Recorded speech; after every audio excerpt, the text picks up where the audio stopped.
Hay historias que necesitan tomos y tomos para ser contadas. Pero a veces el cambio más profundo viene en el paquete más pequeño que uno se puede imaginar. Hoy vamos a ver una carta que, a simple vista, no parece la gran cosa, pero que por dentro tenía la fuerza para sacudir los cimientos de todo un imperio. O sea, imagínense esto, ¿eh? No estamos hablando de un decreto imperial ni de un manifiesto revolucionario. Es una sola página, escrita a mano hace casi 2000 años. Tan cortita que se lee en, ¿qué? ¿5 minutos? Menos seguro. Y ni siquiera era algo para el público. Para nada. Era una nota personal, de un amigo para otro, tratando un asunto, pues bastante privado. Casi un tema familiar. Y justo aquí es donde la historia se pone complicadísima, porque el simple hecho de enviar esta carta ponía al que la escribió y al que la llevaba en un peligro de muerte. A ver, ¿qué podía tener de peligroso un mensaje tan corto? Bueno, para entenderlo, tenemos que ver a los involucrados. Para captar el riesgo hay que conocer a los tres personajes de este drama. Por un lado, Pablo, un líder intelectual y espiritual muy respetado, pero que escribe esto desde la cárcel. Luego tenemos a Filemón, el que recibe la carta. Él es un hombre rico, poderoso, con todos los derechos que un ciudadano romano podía tener. Y finalmente, Onésimo, el protagonista silencioso de la carta. Un joven que para la ley de esa época no era una persona, era una propiedad. Y Onésimo no estaba solo. Para nada. Era uno de unos 10 millones de esclavos que había en el Imperio Romano. ¡10 millones! Para darnos una idea, en algunas ciudades grandes, hasta un tercio de la gente eran esclavos. Esto no era un detallito, era el sistema. Es que hay que entender esto muy bien. Para Roma, la esclavitud no era un problema social. No, era el motor de su economía. Era la base de su orden social. Era el cimiento sobre el que se construyó todo.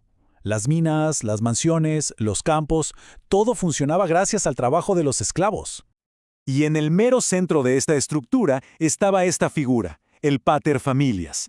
La ley romana le daba un poder casi absoluto. Y Filemón, como pater familias, tenía la autoridad legal total sobre cada persona y cada cosa que estuviera bajo su techo. Si lo ponemos en términos de hoy, sería algo así como el director general y el único dueño de la familia Sociedad Anónima. Sus hijos, ya mayores, su esposa y, por supuesto, sus esclavos, legalmente eran activos de la empresa, sin ningún derecho a poseer nada por sí mismos. Así que Onésimo, como esclavo fugitivo, vivía con una sentencia de muerte sobre su cabeza. La ley lo consideraba un instrumentum vocale, o sea, una herramienta que habla, y escaparse era un delito gravísimo. Si lo atrapaban, lo más seguro es que lo marcaran en la frente con un hierro al rojo vivo o lo crucificaran para que otros vieran. Y ojo, Pablo, por el simple hecho de ayudarlo, se convertía en cómplice y arriesgaba su propia vida. El riesgo era total. Y es justo aquí donde Pablo hace algo que nadie se esperaría. En lugar de esconder a Onésimo para salvarlo, lo manda de regreso, de vuelta con su amo justo a la boca del lobo. ¿Y con qué lo defiende? Solamente con esta carta. La estrategia de Pablo aquí es brillante, de verdad. Él tenía autoridad sobre Filemón, y lo dice claramente, podría ordenarte. Pero en vez de usar ese poder, lo hace a un lado. No le exige obediencia, sino que apela a su amistad, al amor. Convierte lo que podría ser una orden en una petición súper personal. Y luego hace un juego de palabras increíble. El nombre Onésimo significa útil. Entonces Pablo le dice a Filemón, mira, sé que este esclavo que se llama útil te resultó inútil cuando se escapó, pero ahora es útil para los dos. Es una forma muy sutil de cambiar la percepción de Onésimo, de ser una propiedad dañada a ser una persona valiosa. Y entonces, ¡boom!, llega el corazón de la carta, la frase que desafiaba todo el orden social de Roma. Pablo no pide que lo perdone o que sea bueno con él, pide una revolución completa en su relación. Le pide a Filemón que reciba a Onésimo no como su esclavo, sino como su hermano.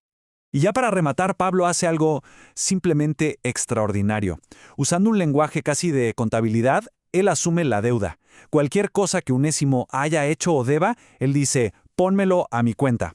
O sea, Pablo, un prisionero, sin un centavo, se ofrece a pagar el precio por la libertad de un esclavo. ¡Increíble! Lo que está pasando aquí es un choque de dos mundos, de dos sistemas de valores completamente opuestos. Por un lado, el mundo romano, basado en la propiedad, la jerarquía, el poder. Y por el otro lado, esta nueva comunidad que propone Pablo, basada en la persona, la hermandad, el perdón. Es una colisión frontal en una sola página. O sea, al final de cuentas el punto es este. Pablo no estaba pidiendo un favorcito, estaba retando a Filemón a ignorar las leyes de Roma y a vivir bajo un código totalmente nuevo, actuar como ciudadano de un reino diferente, pero allí mismo, en medio del imperio. Y todo esto crea como una cadena de redención. Primero, Pablo se pone en medio y asume el costo. Segundo, a Filemón se le pide absorber la pérdida y perdonar la deuda. Y tercero, Onésimo, que no hizo nada para ganárselo, recibe una vida y una identidad completamente nuevas. Y esto nos deja con una pregunta final, para darle vueltas. En toda esta transacción, donde uno paga, otro perdona y el último es aceptado, ¿quién es el que realmente está siendo liberado? ¿Es solo Onésimo, el esclavo? ¿O también Filemón, que es liberado de su derecho a vengarse? ¿O quizá hasta Pablo, liberado de las normas de su mundo para hacer algo radicalmente nuevo? Una sola página que nos hace pensar qué significa de verdad ser libre.